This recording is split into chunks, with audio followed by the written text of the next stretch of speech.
Dear students, हम लोग कर रहे थे रैंक कॉरिलेशन और रैंक कॉरिलेशन में मैंने कल आपको बताया था कि यदि फ्रीक्वेंसी बार बार रिपीट हो रही हो तो उस स्थिति में हम किस तरह से रैंक देंगे। आज हम लेंगे कि यदि मान लीजिए रैंक ही दे दिए जाए, फ्रीक्वेंसी ना दी जाए और सीधा हमें एग्जाम में रैंक दे दिया जाए, तो रैंक देने पर हम किस तरह से आंसर ज्ञात करेंगे, किस तरह से हम उसमें परिणाम ज्ञात करेंगे। कई बार क्या होता है कि केवल रैंक दे दिए जाते हैं और रैंक ज्ञात करके हमें उनकी कैटेगरी ज्ञात करनी होती है। तो ये जो सवाल है, ये सवाल है एक सौदार्य प्रतियोगिता का, जिसमें फर्स्ट जज, सेकंड जज और थर्ड जज ने 10-10 कैंडिडेट से उनको रैंक दिए हैं। तो इसमें हम क्या करेंगे, फर्स्ट और सेकंड जज का डिफरेंस निकाल लेंगे, सेकंड और थर्ड जज का डिफरेंस निकाल लेंगे और फर्स्ट और थर्ड का डिफरेंस निकाल लेंगे।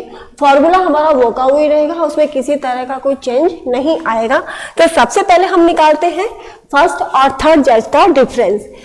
एक में से 3 गया तो 2, माइनस के 2, 6 में से 5 गया 1, 5 में से 8 गया -3, 10 में से 4 गया तो 6, 3 में से 7 गए माइनस के 4, 10 में से 2 में से 10 गया तो -8, 4 में से 2 गए तो 2, 9 में से 1 गए 8, 7 में से 6 गया 1, 8 में से 9 गया तो -1। ये हमने निकाला फर्स्ट और सेकंड जज का डिफरेंस। अब निकालेंगे हम सेकंड और थर्ड जज का डिफरेंस।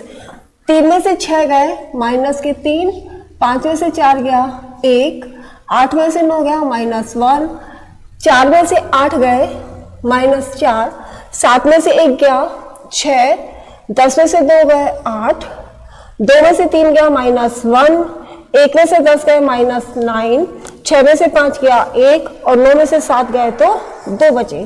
और अब हम निकालेंगे तीसरा, पहला और तीसरा जज का डिसीजन और उनका डिफरेंस, फर्स्ट एंड थर्ड जज का।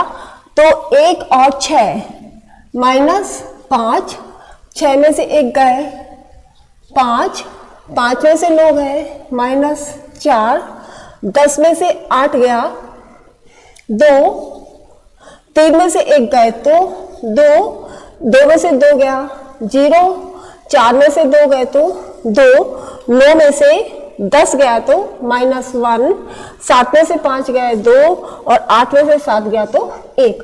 अब हमने तीनों जजेस का डिफरेंस निकाल लिया है। अब हम इस डिफरेंस का स्क्वायर कर देंगे। 2 दूनी 4, फिर 1, 3 तिया 9, 6 छंग 36, 4 चौक 16, 8 उनटी 64, 2 दूनी 4, 8 उनटी 64, 1 और फिर 1। और इसी तरह से सेकंड डिफरेंस D2 का, उसका भी स्क्वायर कर देंगे। 3 तिया 9, 1, 1, 4 चौक 16, 6 छंग 36, 8 उनटी 64, 1, 9 9 81, फिर 1 और 2 दूनी 4। और फिर इसके बाद में तीसरे जज का भी हम डिफरेंस का स्क्वायर कर देंगे। फर्स्ट एंड थर्ड का 2 दूनी 4, 1, 3 तिया 9, 6 छंग 36, 4 चौक 16, 8 उनटे 64, 2 दूनी 4, 8 उनटी 64, फिर 1 और फिर 1। ये हमने तीनों का अलग अलग स्क्वायर भी निकाल लिया है। और अब हम इसका कर देंगे टोटल। टोटल करने के बाद में हम इन तीनों का डिफरेंस ज्ञात कर लेंगे फॉर्मूले के द्वारा कि किस जज का निर्णय ज्यादा सही है। तो फर्स्ट और थर्ड जज का तो टोटल हो जाएगा 200 के बराबर। सेकंड और थर्ड का हो जाएगा 214 और फर्स्ट एंड थर्ड का हो जाएगा 60। 214 एंड 60। फॉर्मूला है, पहले निकालेंगे फर्स्ट एंड सेकंड जज is equal to rho is equal to 1 - 6 summation D square upon n square -1।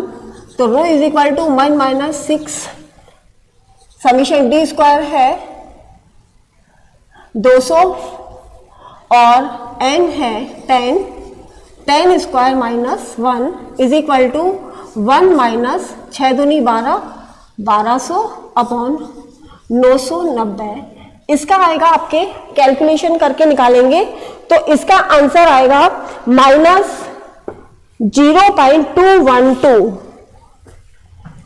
Minus 0.212। तो ये पहले और सेकंड जज का आंसर माइनस में आ रहा है। इसी तरह से हम निकालेंगे सेकंड एंड थर्ड जज।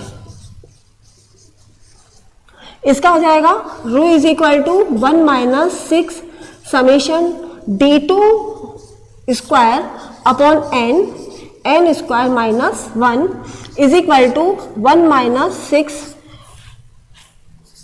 214 upon 10 square minus 1 is equal to 1 minus 6 को गुना किया, 6 चौका 24 का 4, 2 6 कम 6 और 2 8, 6 दूनी 12 अपॉन 990।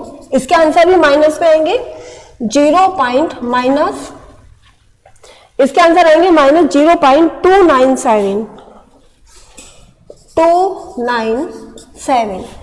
तो हमारा सेकंड और थर्ड जज का निर्णय भी माइनस में है, फर्स्ट और सेकंड जज का निर्णय भी माइनस में है। और अब अपन निकाल लेंगे फर्स्ट एंड थर्ड जज का डिसीजन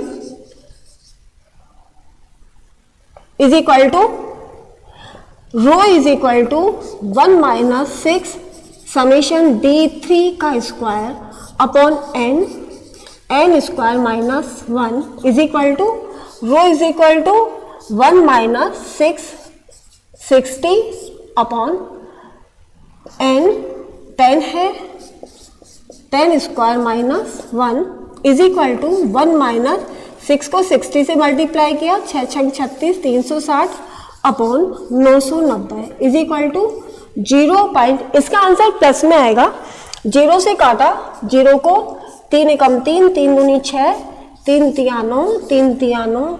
तो इसका आंसर आपके प्लस में आएगा और प्लस में होगा 636 प्लस 0.636। तो अब देखिए हमारा डिसीजन क्या होगा। जब एग्जाम में पूछा जाता है कि किस निर्णायक के निर्णय ज्यादा सक्षम है या ज्यादा अच्छे हैं, तो हम कहेंगे फर्स्ट और थर्ड जज के निर्णय ज्यादा सक्षम है, ज्यादा अच्छे हैं, क्योंकि ये धनात्मक है। तो इस तरह से हमने देखा कि जब रैंक दिया जाए, डायरेक्ट रैंक दे दिया जाए, तो रैंक देने पे हम किस तरह से डिफरेंस ज्ञात किए, डिफरेंस ही निकालना होगा। आपको रैंक देने की जरूरत नहीं है। जब हमें ऑलरेडी रैंक दिया हुआ है तो आप सीधा रैंक से डिफरेंस निकालिए और डिफरेंस निकालने के बाद में उसका स्क्वायर कीजिए और फिर हमारा ये फॉर्मूला हो जाएगा। तो ये आपका आज रैंक कॉरिलेशन भी खत्म होता है। नेक्स्ट चैप्टर हम ले लेंगे रिग्रेशन, और रिग्रेशन बिल्कुल कॉरिलेशन का जैसा ही है। तो यदि आप इसको बहुत अच्छे से रिपीट करते हैं तो आपको रिग्रेशन में किसी तरह की कोई प्रॉब्लम नहीं होगी। Thank you so much.